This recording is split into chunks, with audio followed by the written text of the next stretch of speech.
here. You don't belong in America. When we came to America, it was better, but everyone still made fun of us. We didn't fit in, and people were really awful. They would always call us terrorists, and we just didn't feel like we belonged.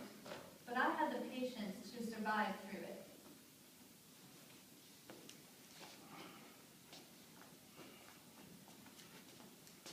When I was growing up, I had a great group of friends who would do everything together. We were always together. And when I let them know that I was gay, they suddenly stopped wanting to be my friend. You like boys? You cannot hang out with us. But I had the patience to survive through that. And now, my friends realize I'm the same person as I've always been. They've apologized, and now we can be friends again. But we had the patience to survive through it.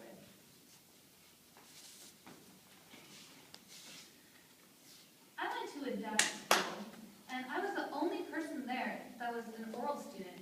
I would speak as all the students that would sign would make Why are you fun of me. signing like us? Why are you always talking to the teachers? I didn't really have a lot of friends, but I would sit and I would chat with the teachers at lunch, and they would still make fun of me, but it really hurt me, but I had the patience to survive through it.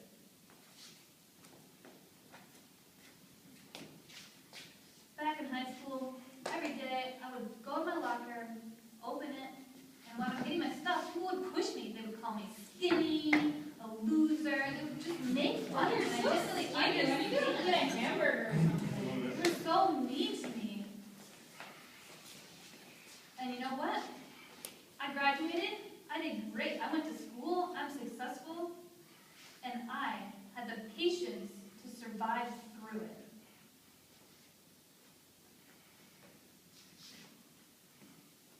When I was growing up, my bully is a little bit different. My bully wasn't at school. They weren't kids. My bully was at home. They would call me names, fat, and lazy, and stupid.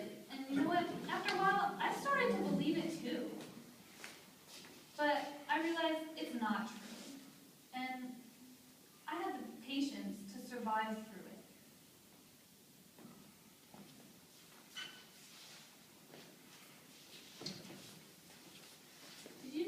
Did you hear about the story about a woman named Karen Klein? She worked as a bus monitor in Rochester, and the kids in the 7th grade would make fun of her, say awful things to her, call her stupid, and they would videotape it, and they posted it on Facebook and YouTube, and it spread everywhere. This poor woman was heartbroken, but she had the patience to survive through it. There's a girl, her name was Rebecca Ann Sedgwick, and she was just 12 years old. And people at her school, they would attack her online through Facebook and Instant Messenger, and they were mean to her, and it really hurt her. So she decided to hang herself, and it was awful.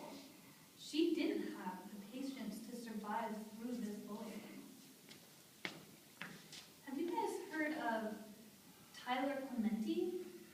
He went to school at Rutgers College, and one night he had a date, and his roommate decided to videotape him and his boyfriend being intimate and post it on the internet. Tyler was so embarrassed that he went to the George Washington Bridge and jumped and killed himself. He didn't have the patience to survive through this bullying.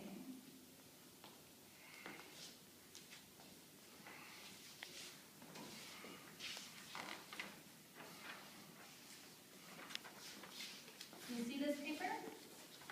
Right now, perfect. Crystal, super soft, perfect.